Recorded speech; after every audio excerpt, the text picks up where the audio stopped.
Hey, everybody, welcome back to the Path to Profit podcast. I am Dr. Manette Riordan with my husband, Brad Dobson.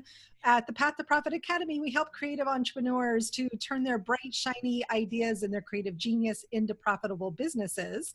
And on the podcast, we love talking to other creatives who are having amazing success and amazing journeys, or in the case of our guest today, having some really amazing pivots in course correction in their business. So super excited to welcome Emily Levy to the call. Emily, so great to see you. I'm thrilled to be here. Thanks so much for inviting me. Yay, Emily knows about technology. I know, right? I love this. Yeah, and we may talk a little bit about tech, but I want to start, Emily, by sharing the techie piece that you've been doing and kind of where you're going and maybe a little bit about your journey, because I think it's so helpful to other entrepreneurs to hear that things change, right? They do. It's true. And it's funny, I had a little bit of a reaction when you said course correction, because that kind of implies that there's a little, like that there was something wrong with the course that I was on. And actually, I don't think that at all. Yeah. So, I mean, I know that's just a term that we use to talk about it's a shifting directions. Point. And actually, as I was saying it, I was thinking this is really more about coming full circle, right? It is, absolutely. Let's see, how far back do I want to start this story? The business that I've been in for the last 6 or 7 years kind of started by accident. I went to a business training program because I really wanted to start a business doing consulting and coaching and writing and speaking on the topic of how to make a bigger difference in the world in the social justice, social impact realm. And I got really discouraged when the leader of that training said to me, "You'll never make money at that. People don't have an urgent enough need for help in that area to pay you for it." And that, I wouldn't ordinarily listen to just one person saying that, but it hooked right into stuff that I already feared. And so I thought, this is just not the thing that I'm going to be able to make money at.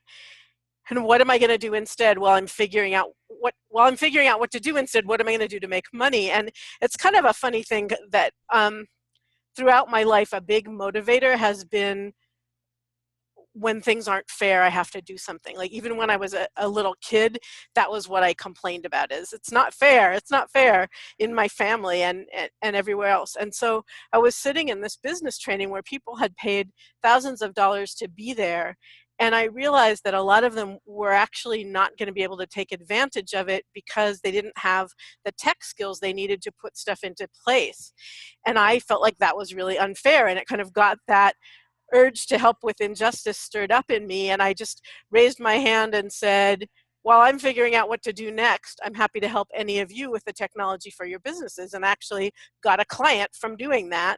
And it turned into this business that I never intended to have, which is helping entrepreneurs who are starting up get their businesses online, set up their technology for their email lists and their websites, and understand how to use social media for business and that sort of thing. And it's been really enjoyable to do.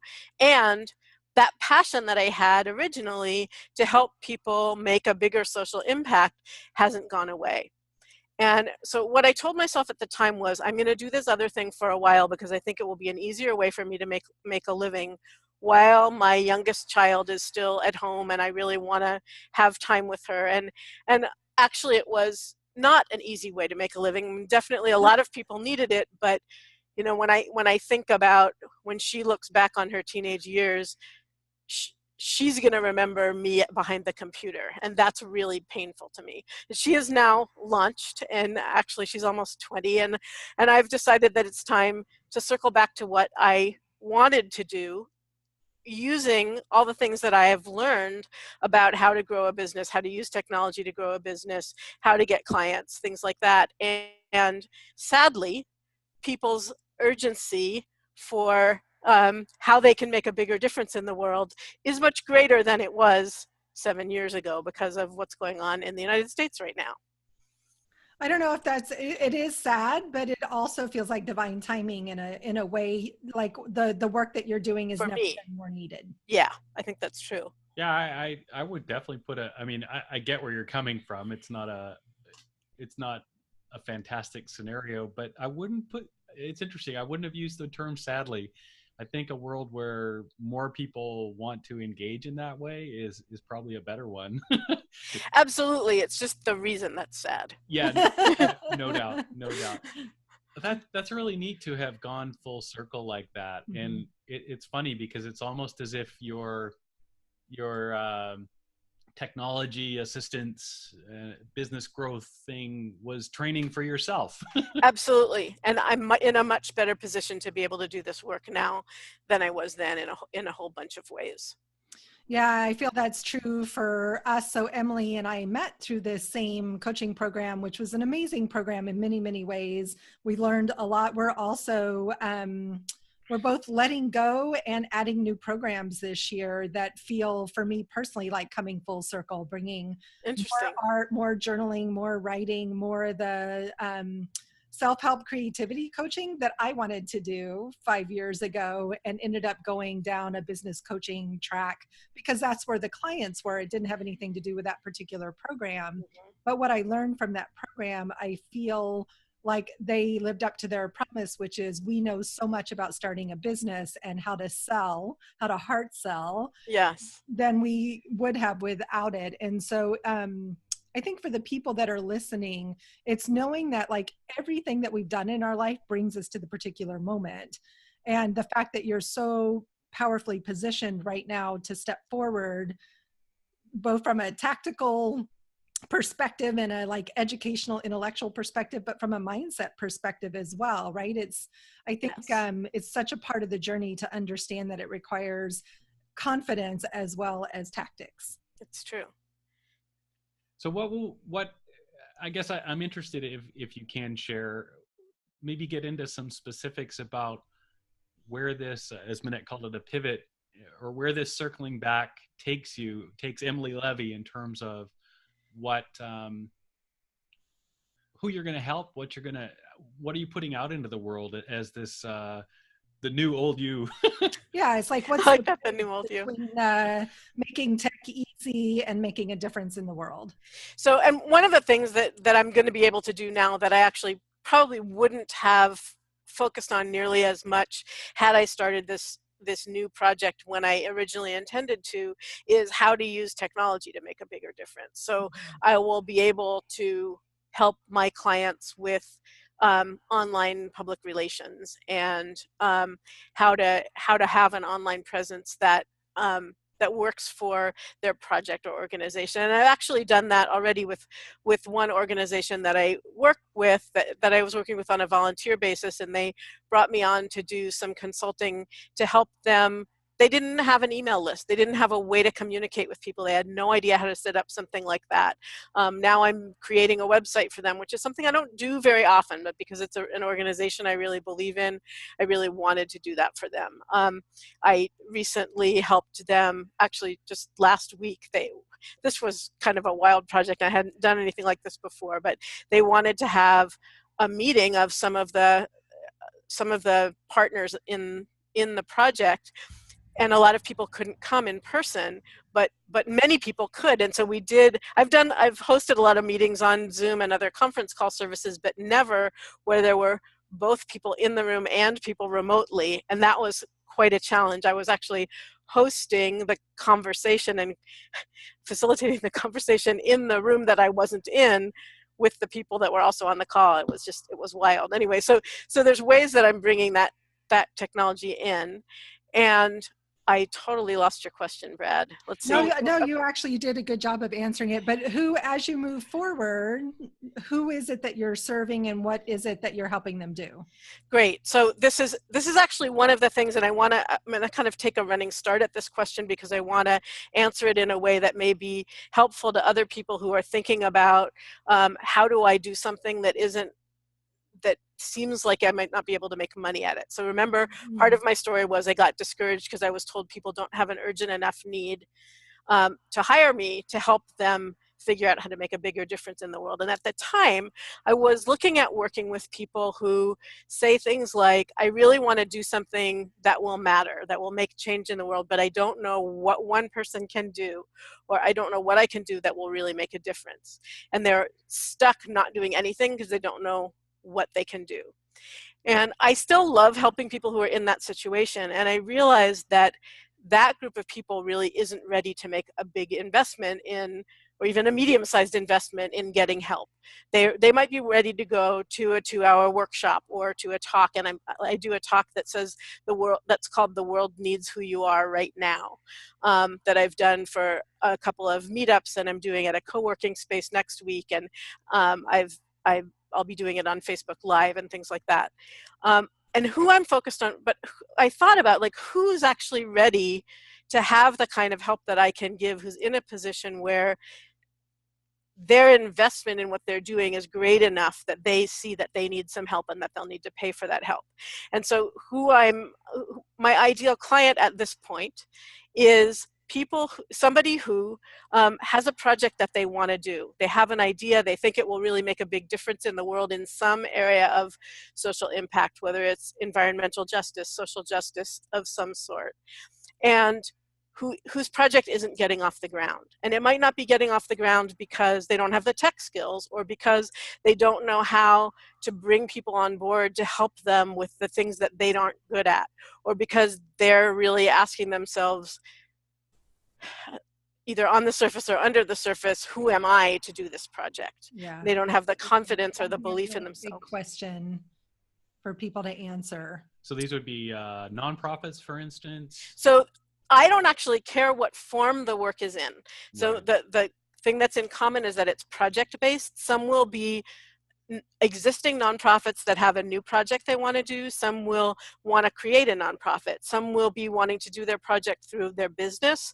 Some might be wanting to do an art project on their own, or with one partner, or a group of children, or something like that that has social impact as the goal. And some people might want to do, an individual or small group project, or community group that doesn't even have nonprofit status. So it doesn't matter to me what the format of it is. What matters to me is that they're invested enough in really wanting to do this thing that they're ready to get the help that they need to get it off the ground. I love that. And I'm curious, as you're switching from one community that you're serving to another, what do you see the challenge being in changing niches? Because I know this is a question that comes up, like, the whole question around, oh my God, I have to pick a niche, right? And then the whole, what do you mean I need an ideal client? To, okay, I've been serving these people and now I'm shifting. There's a whole sort of business conversation there, right? Yeah, and it's tricky, and I won't say that I have it all figured out, but I can tell you what I'm doing. We're too early in the process to know how well it's working. So one of the first things that I did is, about a year ago, I started including in my bio, whenever I did talks or anywhere that I had a listing, that I love working with people who are out to change the world. And so even though what I was saying I was helping people with was technology and online marketing, I just started putting that in there, like, kind of, this is who I like to work with, and using more examples from that kind of work. I also had somebody approach me who just wanted 1 hour. Those people who are like, can I just pick your brain? And he said, well, I'll pay you for 1 hour of your time, but I want to figure out how to use digital marketing strategies for the nonprofit that I'm involved in. And I said to him, what would be actually more helpful to me than you paying me for 1 hour, because I don't really sell my time that way, is if the hour is helpful to you, for you to write a testimonial about that. And so I started getting testimonials that were about work with people who are doing social impact work. That's then so smart. Thank you. Yeah, super, super smart. Then on my website, so I have an event coming up, which I'll talk about, which is it's called the Social Impact Retreat, and we can talk more about that. And I made a page for it on my website. And at first it was just a page that you had to have the link to get to. But then I decided to actually put it in the navigation for my site. So there's now a social, I think the tab says, bless you, says social impact, and it can get people there. So people can find it from my regular website. And then I did an event last fall, which actually, Minette, you were a part of, and hopefully your podcast listeners caught wind of. After the white supremacy demonstration in Charlottesville, Virginia, I really felt like I needed to do something about that situation right then. And I, in 24 hours, went from having this idea to putting it into action, which was called the VIP Day Extravaganza for racial justice. And what I did was find a dozen other people in the coaching industry, including you, who offer VIP days to their clients. So that's a time when they spend a day or a half a day with one client, focusing on helping with whatever services they provide just for that one person for a day or a piece of a day, who are willing to offer at least one VIP day and donate a third or more of the profits to an organization which I chose, that I believed in and believed was doing great work around, and I still do, the Southern Poverty Law Center, around racial justice issues. And so that was a way to tie together the coaching industry, where I've been living in my work life for the last 7 years, and social justice. And so we ended up raising $10,000 for the Southern Poverty Law Center through this event. And yeah, I'm really excited about that. And I think I'll be doing that again. And in the meantime, I found out kind of who are some of the people who are willing to speak out, who are in the coaching industry and willing to speak out on social justice issues, or who care about them. And I actually had 20 people contact me and say, if you do this again, I'd like to be part of it. And there's things that I would do differently, but so I did a crossover. I did a crossover project, and I think that's really a key thing. And then I'm also starting to do more of the kind of work I've been doing for the kind of organizations I want to work with in the future. So I love that. I just want to, because I wrote down over here, you're an action taker, and I really admire that about you, is that when you have an idea, you take action, and you're very consistent in that action. And it can be both a blessing and a curse to move really quickly, as we all know. Yeah. But I love what you said about, if you're in this place where you're trying to shift directions or work with a new niche, crossover projects was one.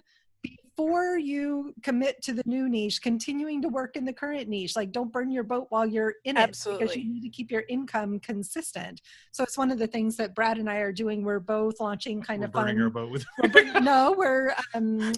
our boat. No, we're launching fun passion projects this year, right? I think that we're passionate about, because we have all these great skills. We know how to build community, build following, build businesses. So we're actually taking on new projects, which meant letting go of some of the work in the current version of the Path to Profit Academy and making time for those new projects. So you're someone who I know time and balance is important to. You also have several big events coming. Not only are you hosting a live event, you're getting married in March, which is so exciting. It's true. Right? So how are you making time for all these different projects? Great question. When you have the answer, please let me know. So let's see. One of the things that I'm doing is that I'm looking for, and may have found, I'm not sure, I've got a couple of really strong leads, some ongoing work in my former niche. It's not really former, it's current. I am still doing that work, and I may always do that work. I don't know. It may be that I decide that the social impact work isn't how I'm going to make a living, that I will just do that in another way from how I make a living. But so I'm looking for an ongoing project that will bring me steady income, rather than doing short-term projects for a lot of different clients. And it may even end up being something like doing coaching for somebody else's business. That's something I'm open to. Or it may be It may be running Facebook ads, which I know how to do as an affiliate for other companies, that kind of thing. My first goal is to stop spending time marketing the business that I'm moving away from. So still doing work in that business when the work comes to me, or finding one project that will be ongoing, that will have steady income, so that the time that I've been spending marketing the new thing, the existing business, will be freed up to work on the new business. I love that. It was one of the decisions we made, was to cut back on the blog, focus more on the podcast. I mean, they're like small things. They sound small, but they take up a ton of time.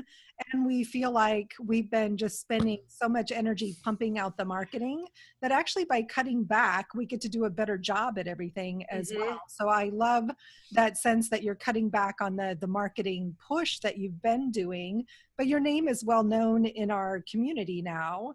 And so I think that you will, just by setting the intention, continue to get the jobs that you want in the digital marketing. I hope so. It's definitely slowed down. So if anybody watching this has been thinking, oh, Emily's probably too busy to do my project, now would be a great time to reach out. Take advantage of it now. Yeah. So, and then one of the challenges is I actually have something that's about to go out to my email list, and by the time this broadcasts, it will have gone out, telling them what I'm up to. And I'm going to be switching to a different account with ActiveCampaign that's for the new thing, because it's really different enough that I don't feel like it's in integrity to just take everybody along with me, but I will give them an opportunity to opt in to the list that's for the new business. So I go ahead. I love that, because I want you to talk a little more about that and about ActiveCampaign, because I know you really love ActiveCampaign. But I just had a couple of thoughts of your new niche, about your new niche. So I'm guessing that those are the people, those people with the passion and that are out there to help people. I'm guessing they're good networkers. I'm guessing they're the people that the really passionate ones are ones you can actually find relatively easily through networking. The ones that are super committed, because there's lots of people that are passionate that are hiding at home with their passion. Yeah, but if you said I think both are true. Yeah. You decided to go for a niche of people that made red socks, you might have a little more problem tracking down the exact makers of red socks. Unless they wear them, because that would be really make it really. Whereas, folks that are out there and have the passion to be trying to drum up, frankly, money to support their cause are usually they're ringing a bell.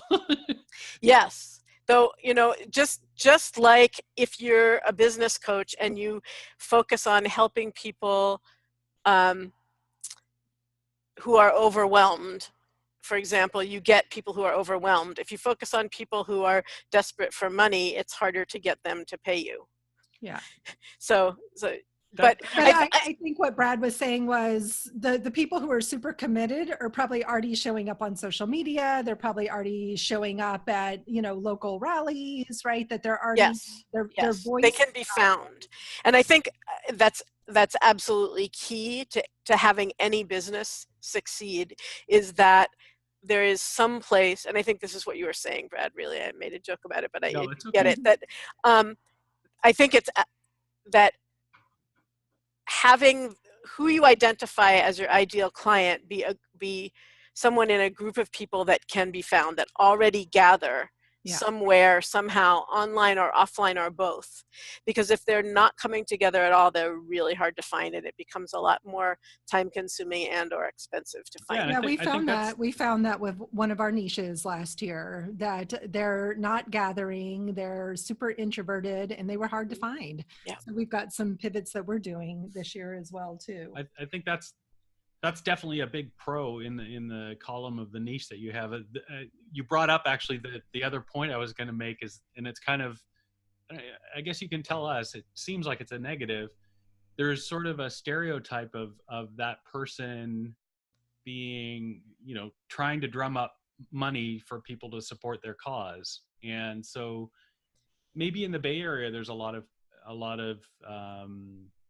either nonprofits or cause related things that are really well funded because there's money around for that, and there's a lot of people that have that in their conscience. But are you finding that you're running into a lot of those people who just have no money? I don't know yet. Okay. Great answer. Yeah. Yeah, I mean, because it's true, right? I totally get that. And I want to come back around to Active Campaign. Our audience has heard us talk about Entreport. We love Entreport, but Entreport isn't for everyone. Mm-hmm. So share a little bit about why you love Active Campaign, because I know you're a big fan. I am. So Active Campaign is the software that I use for my email list. And it does a lot of the things that Entreport does. It doesn't do all the things that Entreport does. And it's, I think, easier for non-techie people to use and less expensive. So it starts, if you're just starting your list and have, I think it's up to 500 people, it's only $9 a month for the plan that can get you started. And with that plan, I mean, you could do MailChimp for free, but if you are serious about using it for your business, then you need some features that the free version of MailChimp doesn't have. So one of the things I love about Active Campaign is that it's easy and actually, for me, fun to build automations, and they can be pretty complicated. They can do all kinds of things, from the basic sending out the thank you notification with the link to your free gift when somebody subscribes to your list, to they can be very complex, and you can say, if somebody visits this page on my website more than 2 times, send them an email offering them a discount on the thing they were just looking at on my website. I love that. So they can be complex like that. It also it's quick to set up forms. You can have as many forms for each list as you want, which some of the services don't do. And then each form that you create, you can put in different places. It's easy you have an option of having double opt-in on or off. I know MailChimp didn't used to have that option. I don't know if they do now. And that's actually with the new regulations that are coming on in Europe, that anyone whose website is available in Europe is going to have to be dealing with by spring of this year. I think we're all going to be needing to use double opt-in. I love that Active Campaign is a small company that really listens to suggestions, and it's like every month they come out with something new. Like one of the brand new things that I think has just come out in the last month is you can let's see how to say this simply. Some of you may know that you can use your email list to create a custom audience for Facebook ads. And Active Campaign has a way that will automatically update as new people join your email list, that they'll automatically be updated in your Facebook audiences. Very nice. So there's just, they keep making it better and better and not raising the prices. Wow. So, and the prices, there's different levels of service, and you aren't automatically bumped up to another level of service with your list size. You can decide that you want the simplest service even with a larger list, or more features even when you have a smaller list. So all those are things that I like about it. And I love that. And I also appreciate the way you were able, this is such a beautiful example of the work that you do for people, because you explain that in really simple terms that most people can understand. So if you're listening to this and you know you want to be doing email marketing this year, Emily is an amazing resource, because that's part of what you do, is help people get their sales funnels automated and in place, right? Yes, absolutely. So whether it's teaching you how to make automations or building them for you, I also have some that are already built that I can just provide to people who I'm working with, who are my clients in other ways. And that's actually a cool thing about Active Campaign too, is once you've built an automation, you can share it with other people and they can use it in their accounts. That's super cool. Yeah. And so if you're listening to this and you are also someone who has a passion for social justice, for making a difference in the world, for changing the environment, you have a project or an idea that you want to get out into the world, digital marketing, I think, is essential in today's marketplace. So in some ways, the way that you're marrying the two concepts is really valuable to people. I think so. Yeah, I think awesome. so. So tell us about, before we close out here, tell us about your live event that's coming up. Okay, so this is the Social Impact Retreat. It's coming up in May. It's an intimate retreat for those people I described who have a project they want to do to make a difference in the world and want help getting it off the ground. So it's 3 days. It's only for 12 people. So it's a residential retreat in the foothills of the Sierras outside. It's about 3 hours from the San Francisco Bay Area. And so we'll really have time to dive in. It'll be a combination of talking about strategy and tactics and individual coaching. We'll be doing some breakthrough coaching to work on what gets in the way internally of people really stepping out into the world and doing their work. And there'll also be quiet time for people to work on their projects. So the goal is for people to have a really clear plan of what to do next by the time they leave. I love that. And is there an application process? There is. And so yeah. you can go to emilylevy.com, and my last name is Levy. I guess it's on the screen. People can see it, right? emilylevy.com and click on the social impact menu item, and you'll get to the page that talks about that retreat. The direct link to it is emilylevy.com/social-impact-retreat-page. So I don't know if you have somewhere you put up we'll links. put everything will be in the show notes. So they can go to emilylevy.com, levy.com, and find the link to that at Social Justice, or go to our show notes at pathtoprofitacademy.com, and you'll be able to find all the links to find Emily there as well. Great. And then one other thing is, one of the big ways that I'm going to be working on building my audience for this, and my new audience, is by doing Facebook Lives. And I have a list of topics I'm going to cover. Many of them are relevant to people who want to expand their reach for their business as well. Nice. So if you want to get notified when I'm going live, you can message me on Facebook by going to so in your browser, go to me/Emily